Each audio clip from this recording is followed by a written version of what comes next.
खुशामदीद एक बार फिर नाजरीन। और अभी हमारे साथ एक और मेहमान भी मौजूद हैं, बड़ी ज़बरदस्त पर्सनैलिटी है। लेकिन जब डॉक्टर्स की बात होती है तो हमारे मुल्क का बड़ा सरमाया भी है ये, और ज़ाहिर बात है एजुकेशन और उसके हवाले से लोगों की खिदमत और सब चीज़ों के हवाले से बात करेंगे। हमारे साथ डॉक्टर साजिदा शाहनवाज मौजूद हैं, इनसे भी बात करेंगे। अस्सलाम वालेकुम जी, कैसे हैं आप? ठीक ठाक है, थैंक यू सो मच, आपका बहुत बहुत शुक्रिया।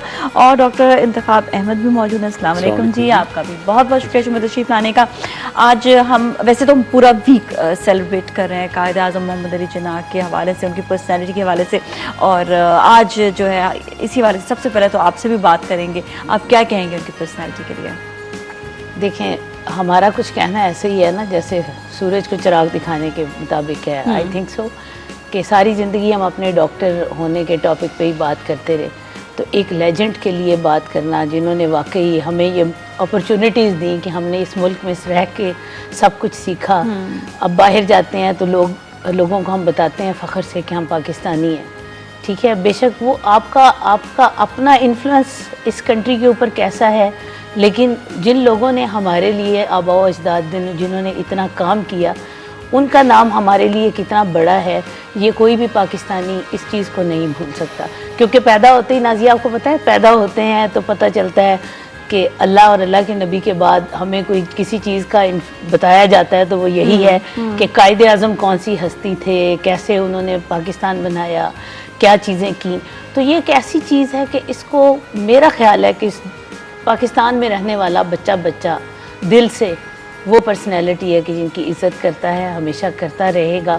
और आज आपके कायद के शहर में हम लोग आ रहे थे तो सच्ची बात है कि बड़ा दिल दुख रहा था ना कल से, जब देखा तो सोचा कि कभी कराची आते होते थे ना तो क्या खुशी होती थी, क्लीनलीनेस, कराची का एक अपनापन, कराची में वो चीज़ें। तो आज अपने कायद के शहर में वो शायद वो चीज़ें नहीं थी जो होनी चाहिए थी। मैं ये समझती हूँ, तो हमने जो भी मोहब्बत करने वाले लोग हैं, चाहे हम जिस कम्युनिटी से क्यों नहीं हैं, डॉक्टर हैं, पॉलिटिशियन हैं, लॉयर हैं, किसी भी तरह से क्यों नहीं, हम लोग अपनी अपनी फील्ड में ऐसी खिदमात दें कि हमारा मुल्क जो है वो तरक्की करे। बिल्कुल, और खासतौर पे कायद का शहर तो ज़्यादा खूबसूरत बने। ये तो यहाँ बड़ी पे अच्छी सफाई बात का ख्याल है कि एक तो सफाई के हवाले से बात, और दूसरी जो प्रोफेशनली जो बात की कि हर एक को अपनी जगह पर जिस प्रोफेशन में है उसको वहाँ पे खिदमात अपने मुल्क के लिए देना ज़रूरी होता है। अपनी उनको सोच ज़रूर होनी चाहिए कि मुझे कहीं ना कहीं अपने मुल्क के लिए ज़रूर काम करना है। आप क्या कहेंगे, हमारे कायद, हमारे लीडर जिन्होंने ये बानी पाकिस्तान, कायद आज़म मोहम्मद अली जिन्ना के बारे से?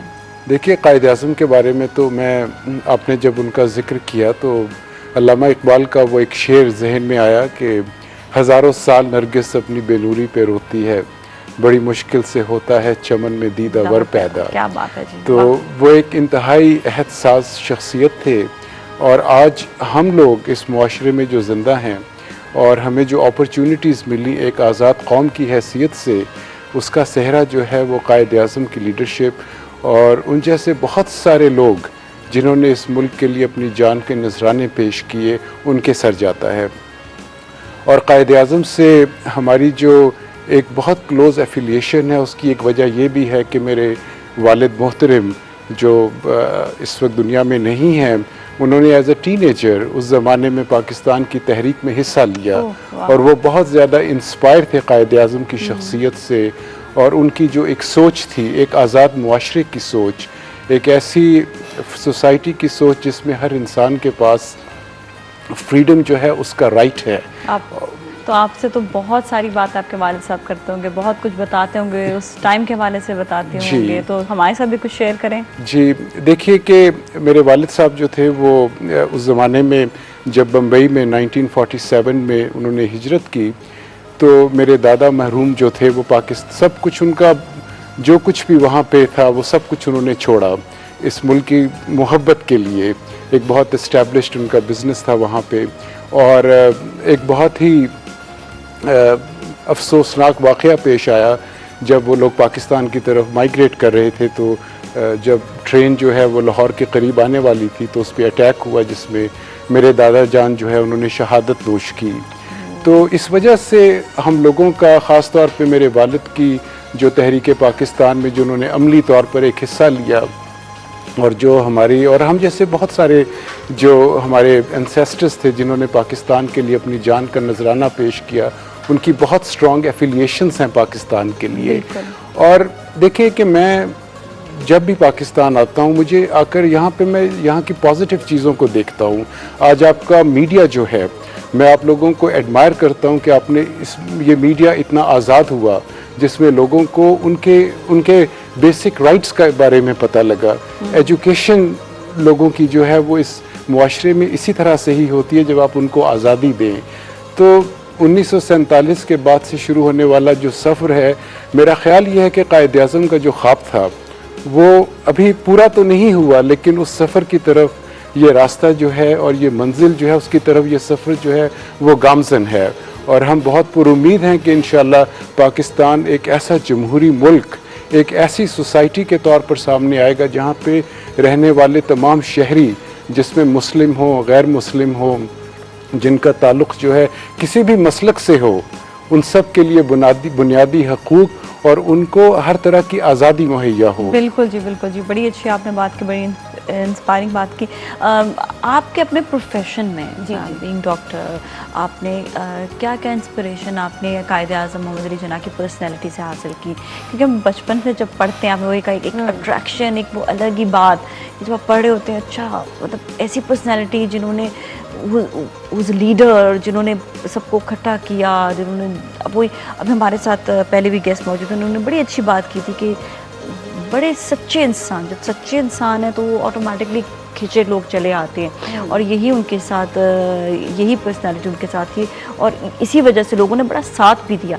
तो ये बताएं कि आप क्या कहेंगे, आपने कैसे अपने प्रोफेशन के हवाले से आपने कैसे इंस्पिरेशन हासिल की उनकी पर्सनैलिटी से? नाज़िया, मैं ये समझती हूँ कि कायद-ए-आज़म डेफिनेटली बहुत सारी खूबियों के मालिक थे ना, लेकिन जो चीज़ मुझे अट्रैक्ट की और मैं समझती हूँ कि मैं इंशाअल्लाह आई विल डू दैट, ठीक है, उसमें क्या था, वो है कि आपका सबसे पहले आपका यकीन होना चाहिए कि आप ये काम कर रहे हैं और आपका अल्लाह ताला पे फर्म फेथ कि मेरा ये काम, मुझे अल्लाह इसमें ज़रूर कामयाब करेगा, और फिर उसके बाद मेहनत, काम और सिर्फ काम। तो मैंने ये चीज़ देखी कि जब मैं आपको बताऊं कि मैं बिल्कुल खाली हाथ, मैंने एक सिर्फ सवाए मेरे पास डिग्रियों के कुछ भी नहीं था, मैंने इनफर्टिलिटी का सेटअप बनाया, आपको बताया, और मैं ये चाहती थी कि मैं पाकिस्तान में वो काम करूं जो पहले किसी ने भी नहीं। आपने कुछ सोचा कि मैं किसी बड़े शहर में जाऊं? No, not at all. मैंने सरगोदा से स्टार्ट किया।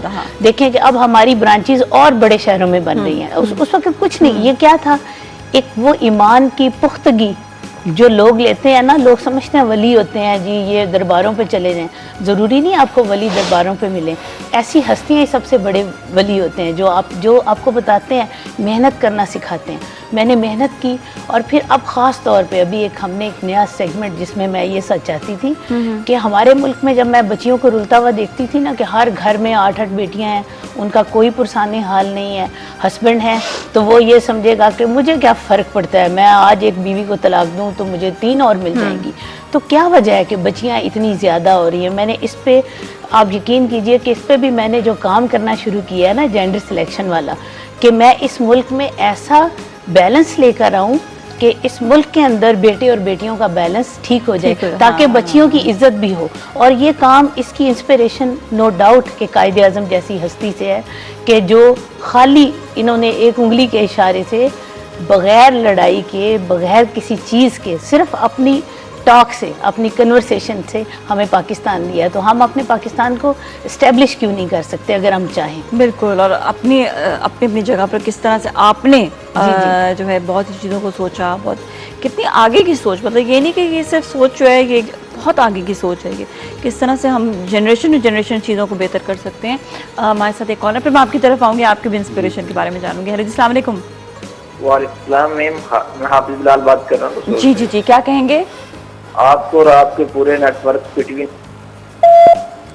लाइन डिस्कनेक्ट हो गई, सो सॉरी। आपने हमें मुबारकबाद भी दी, थैंक यू सो मच, बहुत बहुत शुक्रिया। और आपकी कॉल जो डिस्कनेक्ट हो गई, आप प्लीज़ दोबारा कॉल कर लीजिएगा, क्योंकि हमें अच्छा लगता है जब आप लोग मोटिवेशनल पे बात करते हैं। तो अच्छा, अभी हम एक ब्रेक की जानिब जाएंगे, ब्रेक के बाद वापस मिलते हैं, हमारे साथ ही रहें।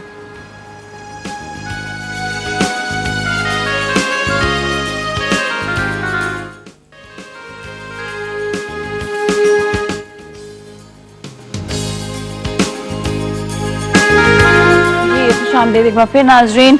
और आज बात हो रही है हमारे कायद बानिया पाकिस्तान कायद आज़म मोहम्मद अली जिन्ना के हवाले से, और बड़ी अच्छी इंस्पिरेशनल बातें की हमारे मेहमानों ने अभी, और स्पेशली डॉक्टर साजना ने बताया कि इन्होंने किस तरह से इंस्पिरेशन हासिल की और किस तरह से आगे अपनी ज़िंदगी में भी बढ़ी। तो मैं डॉक्टर इंतखाब से भी पूछूंगी कि आपने कायद आज़म मोहम्मद अली जिन्ना की पर्सनैलिटी से कैसे आपने इंस्पिरेशन हासिल की अपने प्रोफेशन के हवाले से?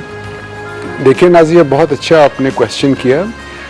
जब हम लोग स्कूल में थे, सर सैयद पब्लिक स्कूल जो कि अलीगढ़ ओल्ड बॉयज़ एसोसिएशन की एक ब्रांच थी, और वहाँ पे अल्लामा इकबाल, कायद आज़म और सर सैयद अहमद ख़ान, इन लोगों के बारे में हमें बहुत बताया गया।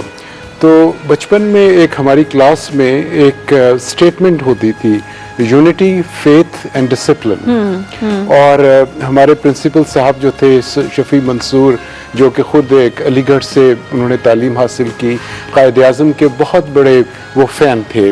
तो वो जो चीज़ थी, ऑफ कोर्स जब आप बचपन में आपको इन चीज़ों का इतना एहसास नहीं होता, लेकिन जो वक्त गुजरता गया, वो जो एक स्टेटमेंट थी वो जहन में रही कि लाइफ में आगे बढ़ने के लिए इन 3 चीज़ों की कितनी ज़्यादा ज़रूरत है। वो चाहे आपकी एक इंडिविजुअल लाइफ में हो या चाहे वो एक नेशन के लिए हो, जब तक आपके अंदर डिसिप्लिन नहीं है, यूनिटी नहीं है, और आपका ईमान और आपकी अपनी मंजिल के लिए ड्राइव और मोटिवेशन नहीं है, आप ज़िंदगी में आगे नहीं बढ़ सकते।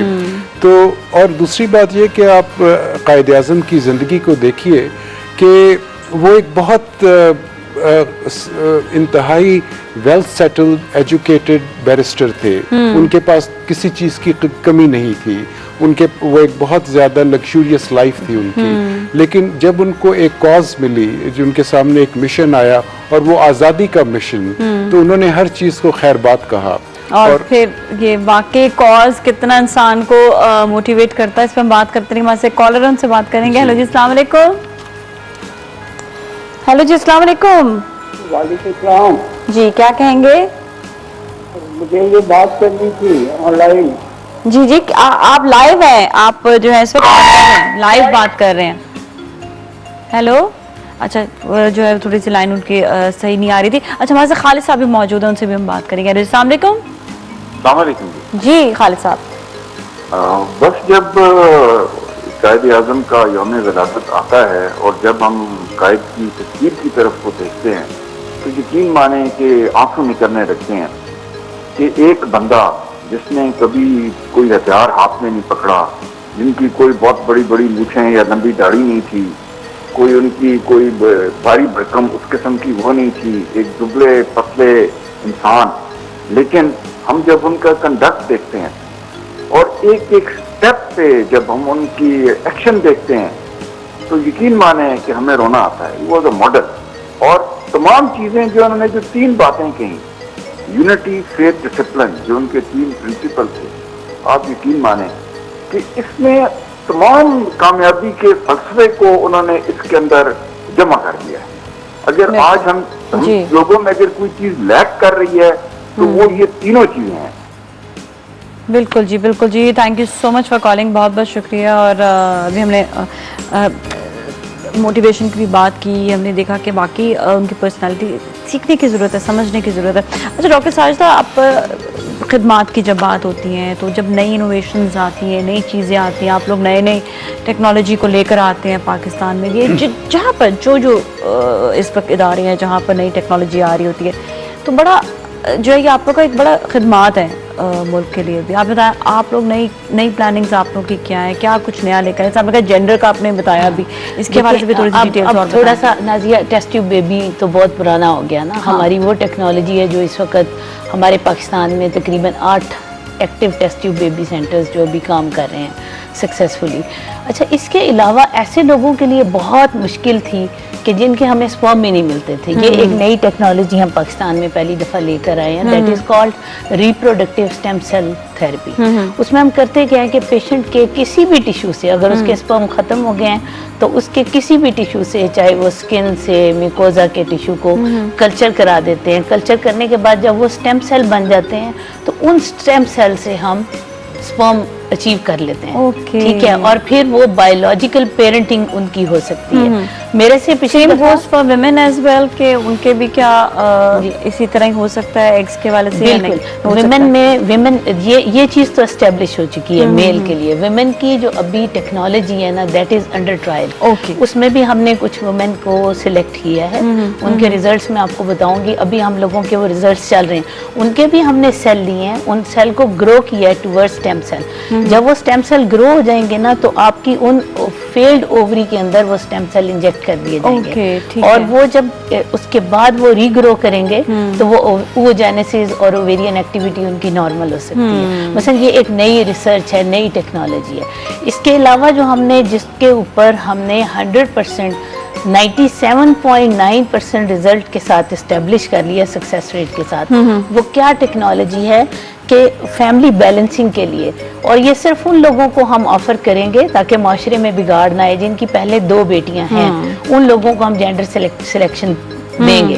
उसमें करते क्या है कि लोग पसंद नहीं करते थे जी आप मेल का स्पर्म लें, उसको रखें जी। कई लोगों के जहन में ये क्वेरीज आती थी जी मे बी अपना बच्चा है, इलीगल तो नहीं है। तो अब हमने साइंस ने एक ऐसा तरीकाकार इजाद कर लिया है कि उसमें फीमेल के सर्विक्स के ऊपर फिल्टर रख दिया जाता है। वो फिल्टर 90 डेज के लिए एक्टिव रहता है और 90 डेज में वो फीमेल को हम घर भिजवा देते हैं। अगर वो 90 डेज में कंसीव करती है नेचुरल वे से अपने हस्बैंड के साथ, तो उसमें 97.9% सक्सेस रेट है। सक्सेस है। अच्छा जी। अच्छा, ये भी एक बिल्कुल नया तरीका है। बिल्कुल। ये देखिए नई टेक्नोलॉजीज की बात होती है। आपको क्या लगता है कि अभी जैसे आप बाहर से जब भी आते हैं और देखते हैं कि पाकिस्तान में किन किन चीज़ों की कमी अभी हेल्थ के हवाले से और वो पूरी की जा सकती हैं? जी देखिए कि मैं समझता हूँ कि पाकिस्तान में जो हमारा हेल्थ केयर सिस्टम है ये अभी बहुत ज़्यादा पीछे है और इसमें बहुत इम्प्रूवमेंट की ज़रूरत है, ख़ास तौर पे प्रिवेंटिव केयर के लिए। और प्राइमरी केयर मेडिसिन जो है वो बहुत ज़्यादा अर्ली स्टेजेस पे है यहाँ पर। और इसके अलावा इसका जो हमारे मुल्क के अंदर एक ऐसी नेशनल हेल्थ केयर पॉलिसी की ज़रूरत है। देखिए कि अफोर्डेबल हेल्थ केयर ये हर इंसान का बुनियादी हक है। ठीक है, अगर आप शहरों में जाएं, जैसे आप कराची में जाएं या लाहौर जाएं, तो वहाँ पे आपको बहुत बड़े बड़े हॉस्पिटल्स मिलेंगे, आपको क्लिनिक्स भी मिलेंगे। लेकिन आप शहर से ज़रा सा दूर चले जाएं, जो छोटे हमारे विलेजेस हैं या टाउन्स हैं, वहाँ पे हेल्थ केयर फैसिलिटीज़ बिल्कुल भी अवेलेबल नहीं हैं। खुदा ना खास्ता किसी का एक्सीडेंट हो जाए या कोई ऐसी मेडिकल इमरजेंसी हो जाए तो उनको तो शहर तक जाने में भी बहुत ज़्यादा टाइम लग जाएगा। आपकी बात को जवाब में उसको समराइज ऐसे किया जा सकता है कि इंफ्रास्ट्रक्चर बनाने की बहुत ज़्यादा ज़रूरत है, ख़ास तौर पर बहुत छोटे लेवल से। ना सिर्फ ये कि आप सिटीज़ के अंदर एम्फसाइज करें, जो हमारे छोटे टाउन्स हैं, जो विलेज। बेसिकली आपने यही कहा कि प्रिवेंशन पे जो है ध्यान देना जरूरी है, सफाई के हवाले से और बहुत सारी चीज़ें हैं जो खुराक के हवाले से सब देखें। अच्छा, हम जिस तरह आज अपने बात कर रहे थे, इंस्पिरेशन की बात कर रहे थे, हम कायदा के कॉल के हवाले से बात कर रहे हैं। आपके वाले साहब जिस तरह उन्होंने जो माइग्रेट कर वो आए और वो टाइम जो है जो टाइम उन्होंने उस वक्त वहाँ पे गुजारा, तो ये बताया कि वो जब कायद-ए-आज़म मोहम्मद अली जिन्ना के हवाले से बात करते थे तो उनके क्या तासुरात होते थे, क्या एक्सप्रेशंस होते थे, आप लोग उनके उस एक्सप्रेशन से क्या फील करते थे? कायद-ए-आज़म से बहुत वालिहाना मोहब्बत थी और चूँकि बहुत से हमारे जो आबाओ अजदाद हैं जिन्होंने इस मुल्क के लिए जान के नजराने पेश किए और अपना सब कुछ छोड़ के सिर्फ एक मोहब्बत की, अपने मुल्क की मोहब्बत के लिए, एक आज़ादी के लिए, और कायद ने जब कॉल दी सब लोगों ने माइग्रेट किया, तो उन लोगों के जो जज्बात थे, अपने मुल्क से जो मोहब्बत थी, उसको आप अल्फाज में बयान नहीं कर सकते। मेरे वालिद जो थे वो हमेशा एक बात कहा करते थे कि पाकिस्तान बनना जो है वो एक बहुत बड़ा मोज़ा है और ये मोज़े बहुत सदियों के बाद रूनुमा होते हैं। और जब सकूत ढाका का वाक़या पेश आया 1971 का, वो हमेशा ये कहा करते थे कि ये पाकिस्तान का सबसे बड़ा बहुत सैड डे था, क्योंकि इस मुल्क को बनाने में कितनी जानें जो हैं वो ज़ाया गई। तो मैं ये समझता हूँ कि हमारा जो कायद का ख्वाब था, वो सफ़र जो अभी तक जारी है, वो अपनी मंजिल मकसूद पर नहीं पहुँचा। और ये बहुत ज़रूरी है कि हम जो उन्होंने हमें गाइडलाइन प्रोवाइड की। ये जिम्मेदारियों के हवाले से बात करेंगे कि हमारे कायद ने, हमारे लीडर ने हमें ये मुल्क दिया, उनकी बहुत सारी जाने के नजराने पेश हुए, बहुत लोगों ने इसमें काम किया। अब हमारी जो जिम्मेदारी हैं, ज़रा उसके हवाले से आप मैसेज देना चाहेंगे कि क्या मैसेज देंगी इस हवाले से लोगों को? देखिए, जहाँ जिम्मेदारी तब इंसान निभा सकता है जब उसको पता हो कि मेरी जिम्मेदारी है क्या। ठीक है, जब तक वेल कमिटेड नहीं होगा। अच्छा, जिम्मेदारी जब आप किसी से मोहब्बत करते हैं ना, तो फिर आप निभा सकते हैं। देखिए, एक बच्चा जो है, जब वो अपने आप को चारों तरफ तकलीफ में घिरा हुआ पाता है, तो वो सबसे पहले किसको बुलाएगा? माँ को बुलाएगा। आप यकीन करें, अभी मैंने वही वाली पिछली बात की कि मैं काफ़ी दिनों के बाद, काफ़ी अरसे बाद कराची आई, तो कराची मेरा बड़ा आइडियल सिटी है। ठीक है, शहर कायद है, और इसको इस तकलीफ में देख कर ना, तो मैं सोच रही थी, तो बचपन में ना मैंने एक दफ़ा, किसी ने कहा कायद आज़म पे कुछ बोले ना, तो मैंने उस पर वो जो शेर बचपन वाला था ना, मुझे याद आ गया अभी आपकी जिम्मेदारियों से रिलेटेड, कि जब वक्त पड़े आन तो याद आते हैं अपने, मुश्किल में फंसे जान तो याद आते हैं अपने, कायद तू है मुनिसो गमखार हमारा, एक बार ज़रा कब्र से उठाओ खुदारा। कि जो कुछ आज हो रहा है ना, कि उस पर यही कुछ कहने को दिल चाहता है कि काश वो हस्ती उस कब्र से निकले और हमें बताए कि हमारी जिम्मेदारियां क्या थी, कि किस मुश्किल से हमने पाकिस्तान बनाकर दिया, तो अब हमने इसको कैसे आगे लेके जाना। टाइम बहुत कम है, वन लाइन। बस एक बात के कायद आज़म ने कौम की बात की, नेशन की बात की, उन्होंने इंडिविजुअल्स की बात नहीं की। ये जो है नेशन बिल्डिंग है, जिसमें हर मजहब, हर मसलक, जो गरीब अमीर, बेस्ड ऑन एनी